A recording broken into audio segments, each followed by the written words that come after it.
Good morning, class 9th A and C. Today we will be continuing the chapter 2nd of history, that is socialism in Europe and the Russian Revolution. It was the First World War that happened in 1914, and we saw the problems that Russia and the whole empire was facing in the 1914 and 19 till 1917. The soldiers did not want to fight now. The food was getting scarce. There was industrial problem. The industries were ending, and the industrial product could not enter the country also.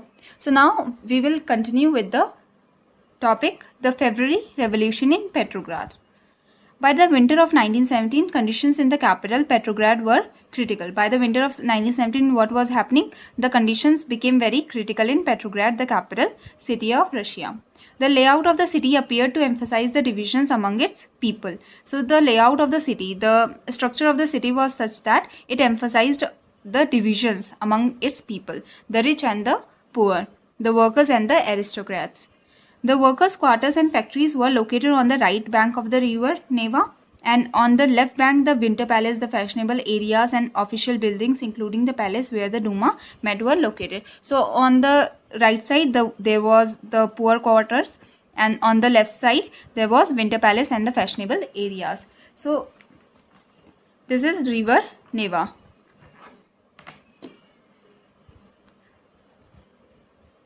This is river Neva. This is the right side of river Neva and this is the left side.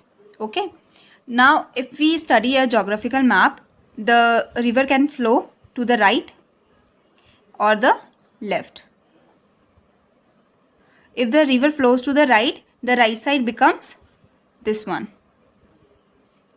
Because you can place your body and your hand so that you can understand the right side will be this and the left side will be this one. While if the river is flowing to the left side, the right side will be this and the left side will be this. So river Neva was flowing to the left, and that's why the right side was this and the left side was this. On the right side there was rich areas, on the right side there were poor areas, and on the left side there was the Winter Palace and the rich areas. In February 1917, food shortages happened in the workers' quarters. We saw that since 1916 riots were happening in the bread shops for the food. Now during the February 1917 food shortages happened, and the winter was very chilled. It was very cold. There had been heavy snow. There was frost. Parliamentarians were wishing to preserve elected government while they were opposed to the Tsar's desire to dissolve the Duma. So what was the desire of Tsar? The desire of Tsar was to dissolve Duma. Like we saw in the previous topic also, that what was Tsar doing? He was not consulting with the Duma members. He was not consulting with the Duma members about the war or anything. And he desired to dissolve the whole Duma. So parliamentarians or the people of the Duma were wishing to preserve, to safeguard their elected government, and they were opposed to the Tsar's desire to dissolve the Duma. On February 22nd February, a lockout happened at a factory on the right bank. The next day, workers in 50 factories called a strike in sympathy in several factories. So on 22nd February, a lockout happened at a factory, like a factory was closed. And in 50 factories, there was a strike in sympathy for the workers that now are laid off or that now became unemployed. In many factories, women led the way to strikes. So in many factories, what happened? Women were the leaders of the strikes. This came to be called the International Women's Day. So demonstrating workers crossed from the factory quarters to the center of the capital, the Nevsky Prospect. So the demonstrating workers, like the workers that were on strike, they crossed from the factory quarters and they came to the center of the capital. At this stage, no political party was actively organizing the movement. Like the workers were behaving on their own. They were working on their own, and no political party engaged in their movement. As the fashionable quarters and the official buildings were surrounded by workers, the government imposed a curfew. Now the fashionable quarters, they came to the center. The workers came to the center and they surrounded the government officials, the buildings. So the fashionable quarters and official buildings were surrounded by workers. The government imposed a curfew. Government called for a curfew. Demonstrators dispersed by the evening. Demonstrators have to go different areas by the evening because there was curfew, but they came back on the 24th and 25th. But the curfew was implemented and they had to disperse, but the next day came back again. Now we studied that on 22nd February what happened? Lockout happened. The next day, that is 23rd. On 23rd, all of them came together and the curfew was implemented and they became dispersed. But on 24th and 25th, they came back again. The government called out the cavalry and police to keep an eye on them. So the government had to call the police and the army so that they can keep an eye on the people, the demonstrators. On Sunday, 25th February, the government suspended the Duma. Now what happened? Only the workers were fighting. Only the workers were participating in the movement, in the strikes. Now the government was suspending. Like it was the desire of the Tsar Nicholas to suspend the Duma now. So he worked on his desire on 25th February and he actually suspended the Duma. The politicians spoke out against the measure and the politicians became very angry. So now demonstrators returned in force to the streets on the left bank on the 26th. Now the workers not only are not the sole people that are doing the strike, but now the politicians were also very angry because the government was suspended, the Duma was suspended. So the demonstrators, that were the politicians and the workers, both returned in force to the streets of the left bank on the 26th. Left bank is where there is the Winter Palace and everything. On the 27th, the police headquarters were ransacked. So on 27th, what happened? The police headquarters were destroyed and the things were taken from the police headquarters. The street thronged with people raising slogans about bread, wages, better hours and democracy. So the streets were filled with the people that were raising the slogans that they want bread, that is they want food, they want better wages, they want better hours of working and democracy. The government tried to control the situation and called out the cavalry once again. Once again the cavalry was called out. However, the cavalry refused to fire on the demonstrators. The cavalry refused. They said no, that they won't fire on the demonstrators. We studied in the previous topic that the army and the soldiers were tired now. They did not want to fight anymore in the war. So they were also against the ruler. So cavalry refused to fire on the demonstrators. An officer was shot at the barracks of a regiment and 3 other regiments mutinied, voting to join the striking workers. So other regiments, the regiments mutinied. They went against the ruler or they went to join the striking workers and they joined the striking workers. By that evening, soldiers and striking workers had gathered to form a Soviet or council in the same building as the Duma met. So the soldiers as well as the workers, they gathered and they formed a Soviet or a council which they called Petrograd Soviet, and they met in the Duma building where the Duma used to meet. The very next day a delegation went to see the Tsar. A group of people of the Petrograd Soviet went to meet Tsar. Military commanders advised him to abdicate. So military commanders said him to leave his position as a king. He followed their advice because now the soldiers are not also helping him, the workers are against him. He is surrounded by all the enemies. So he had to leave his position and abdicated on 2nd March. Soviet leaders and Duma leaders formed a provisional government to run the country. Now the Soviet leaders, the Petrograd Soviet had the workers, striking workers as well as the soldiers. So the Soviet leaders and the Duma leaders formed a provisional government to run the country, because who will run the country now? The ruler is not there now. So they made a small government, small time government to run the country. Russia's future would be decided by a constituent assembly elected on the basis of universal adult franchise. So now a constituent assembly will be formed for making constitution, and the constituent assembly will be elected on the basis of universal adult suffrage. I told you universal adult suffrage is when all the people, adult population, vote. Petrograd had led the February Revolution that brought down the monarchy in February 1970. So we saw that Petrograd Soviet, that were a Soviet or a council of the striking workers and the soldiers, they led the February Revolution and brought down the monarchy in February 1970. 1917. After February, what happened after February? Army officials, landowners and industrialists were influential in the provisional government. Who was influential in the provisional government? Who held high positions in the provisional government? The army officials, the officers of the army, the landowners, the industrialists, the owners of the industries were influential.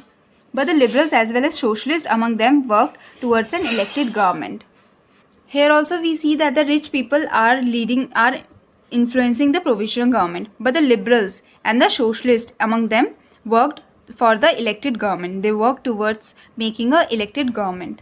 Restrictions on public meetings and associations were removed. Like before, there was a curfew where the public meetings were not held, like not more than a few people can meet, but the restrictions were lifted up after the monarchy was abolished.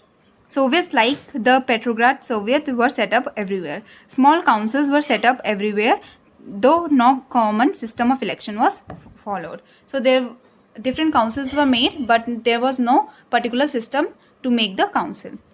In April 1917, the Bolshevik leader Vladimir Lenin returned to Russia from his exile.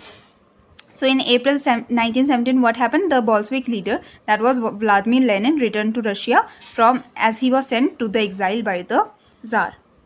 He and the Bolshevik had opposed the war since 1914. They were against the First World War since 1914. Now he felt it was time for Soviets to take over power. Now he felt that it was time for the councils to take over the power, for the councils of the workers and the small soldiers, the poor soldiers, to take over the power. He declared that the war be brought to a close, land be transferred to the peasants and banks to be nationalized. He declared, Lenin said that he was the leader of the Bolshevik group, and he declared that the First World War should be closed, that the soldiers that are fighting in the war should be brought back to the country. Land be transferred to the peasants, the land that the nobles held should be transferred to the poor peasants or the farmers. Banks be nationalized and the banks should come under the government. These three demands were Lenin's April thesis. So if we talk about the April thesis, what was April thesis? These three demands, that the war be brought to a close, land be transferred to the peasants and the banks to be nationalized. It was the April thesis demands. He also argued that the Bolshevik party rename itself the Communist Party to indicate its new radical aims. He also said that the Bolshevik party should rename itself as Communist Party because it has new aims now. Like the aim of taking away the monarchy, it's accomplished, it's complete now. So now the new aims are these April theses, these three demands. Most others in the Bolshevik party were initially surprised by the April thesis. Like inside the Bolshevik party, there was also many who were surprised by the April thesis, by the demands of the Lenin. They thought that the time was not yet ripe for a socialist revolution. They thought that right now it is not okay to go forward with the socialist revolution. Socialist revolution, what is socialist revolution? To bring the ideas of socialism. Now what was the idea of socialism? That the whole community as a whole should have all the resources and not a particular person should hold some resources. So some of the people in the Bolshevik party thought that socialist revolution is not yet to be brought as the time is not ripe yet. Because in April thesis he was saying that the land should be given to the peasants and the banks be nationalized, that the banks should come under the government and the land be transferred to all the peasants. So it is socialist revolution, that is the poor will get the things now. So people thought, the Bolshevik group thought that it is not yet time to do so and the provisional government needed to be supported. And some of the people in the Bolshevik party thought that we should support the provisional government and should not do things against them. But the developments of the subsequent months changed their attitude. Now there are two groups in the Bolshevik party only. One is like Lenin. He was saying that April thesis should come, socialist ideas should come, the banks should be nationalized, the land should be transferred to the peasants. And the second idea thought that the provisional government should be supported, that we should not do things that are against the provisional government and we should not give the orders ourselves, and the time is not yet ripe for the socialist revolution to give the things to the government or to the community as a whole. So, but the developments of the coming months changed their attitude, changed the attitude of the second party, and everyone of the Bolshevik group started supporting Lenin ideas later on. Through the summer, the workers' movement spread. Now, in the summer, the workers' movement spread. The industrial areas, factory committees were formed. So, different Soviets were formed, different committees were formed, which began questioning the way industrialists ran their factories.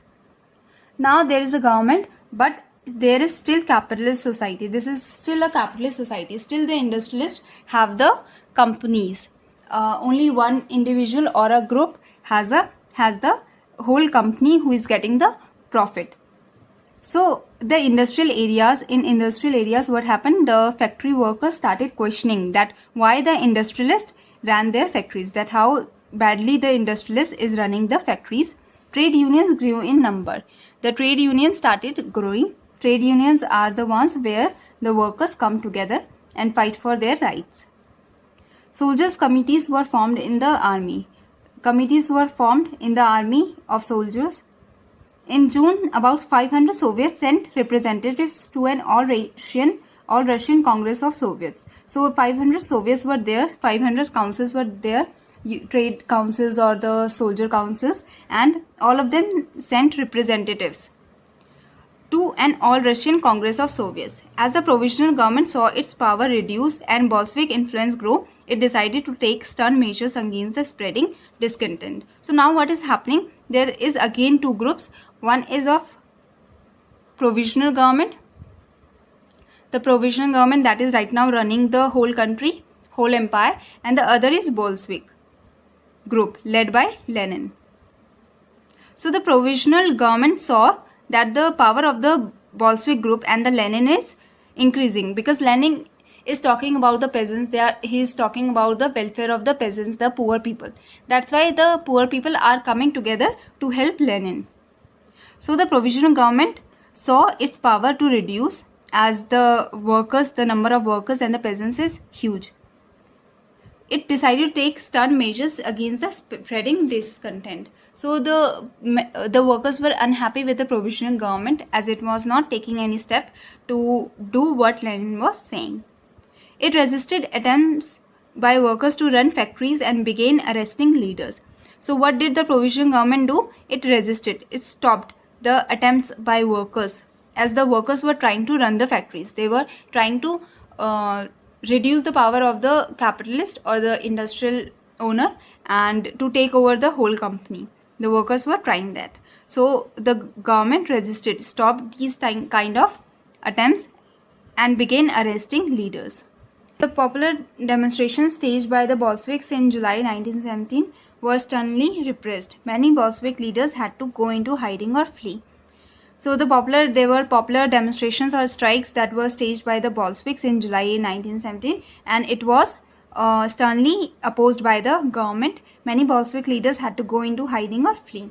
Meanwhile, in the countryside, this was about the workers, that what workers were doing. They were going against the industrialists and they were trying to capture the industrial power. They were trying to capture the companies, and they were trying to own the company or run the company according to themselves.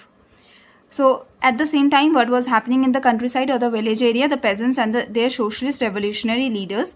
So we studied that the socialist revolutionary party was in favor of the peasants. So the socialist revolutionary leaders pressed for the redistribution of land. They wanted that the land should be redistributed and given to the peasants. Land committees were formed to handle this. So they themselves formed the land committees to handle this kind of situation. Encouraged by the socialist revolutionaries, peasants seized land between July and September 1917. So encouraged by the socialist revolutionaries, what did the peasants do? They tried to siege or take over the land themselves by July and September 1917 by fighting with the landowners. So in after February, we saw that what was happening, that the provisional government was run by the influential people like army officials and landowners and industrialists. The liberals and socialists wanted to make an elected government, and there was restrictions. The restrictions on the public meetings were taken off. The Soviets, there were many Soviets being built. There were different councils being built, and the Bolshevik leader Vladimir Lenin also came back from the exile, and he gave the April thesis, in which he demanded three things that we studied. And the Bolshevik party, there was like two different ideas in the Bolshevik party. One was supporting Lenin, and the other was saying that it is yet not the correct time for the Soviet revolution. That what happened, that the support for the Bolshevik group grew, and the provisional government became very scared of the power of the Bolsheviks, and they tried to the provisional government tried to arrest the leaders of the Bolshevik group, and they tried to send them away. The leaders started fleeing or running away. In the industrial area, what was happening, the workers were very discontent and very unhappy with the industrial owners, and they wanted to take over the industrial areas, or they wanted to take over the factories, and they started running the factories. This was opposed by the provisional government. And in countryside, what was happening, the peasants and their socialist revolutionary leaders wanted redistribution of land, and the peasants started seizing or taking over the land of the landowners in July and September 1917. So the next topic that we will be studying today is the Revolution of October 1917. As the conflict or the fight between the provisional government and the Bolshevik grew, Lenin was fearful or scared that the provisional government would set up a dictatorship, that it will stop being a government and it will become a dictatorship and will ask everyone to work according to it. In September, he began discussions for an uprising against the government. So in September, what did Lenin do? He started discussing with the other people that there should be an uprising against the government. Bolshevik supporters in the army, Soviets and factories were brought together. So whoever was supporting the Lenin or whoever was supporting the Bolshevik was brought together from different places, from army, Soviets, or the groups or the factories. On 16 October 1917, Lenin persuaded the Petrograd Soviet and the Bolshevik party to agree to a socialist seizure of power. On 16 October 1917, Lenin persuaded the Petrograd Soviet. The Petrograd Soviet and the Duma were the provisional government at that time. So it persuaded Petrograd Soviet and the Bolshevik party that they should seize the power through socialist ways.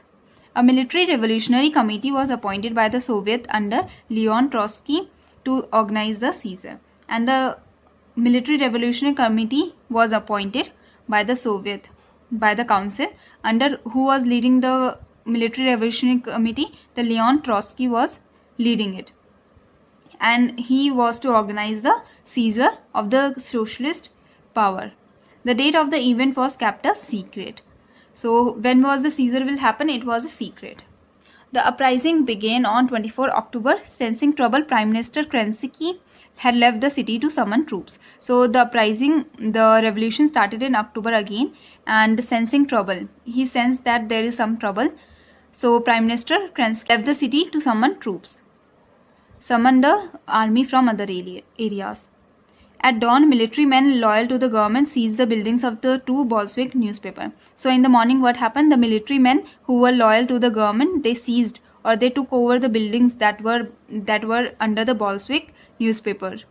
Pro-government troops, the troops that were supporting the government, the provisional government, were sent to take over telephone and telegraph offices and protect the Winter Palace. The troops that were supporting the government, they had been sent over to take over the telephone and telegraph offices so that the Bolshevik cannot send messages to one another, and to protect the Winter Palace in which the provisional government now was living.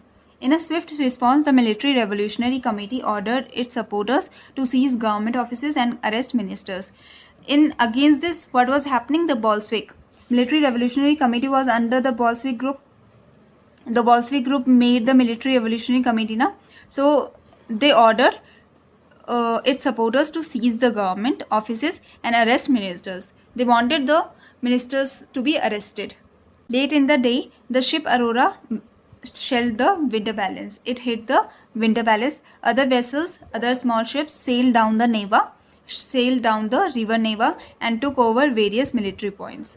And they took over various military points that were in favor of the government, in favor of the provisional government. By nightfall, by the time the night came, the city was under the committee's control. City was under the military revolutionary committee's control, and the ministers had surrendered at a meeting of the All Russian Congress of Soviets in Petrograd. So All Russian Congress, what was that? We studied in the previous topic that it was the Council of 500 Soviets. So All Russian Congress of Soviets in Petrograd, the majority approved the Bolshevik action. So everyone, like most of the parties of the Russian Congress, were happy with the Bolshevik action. Uprisings took place in other cities. There was heavy fighting, especially in Moscow, but by December, Bolshevik controlled the Moscow-Petrograd area. So in other cities, they were against the Bolsheviks. In many cities, they were against the Bolsheviks, and the Bolsheviks were able to control the Moscow after fighting, and the Moscow-Petrograd area was under the Bolsheviks by December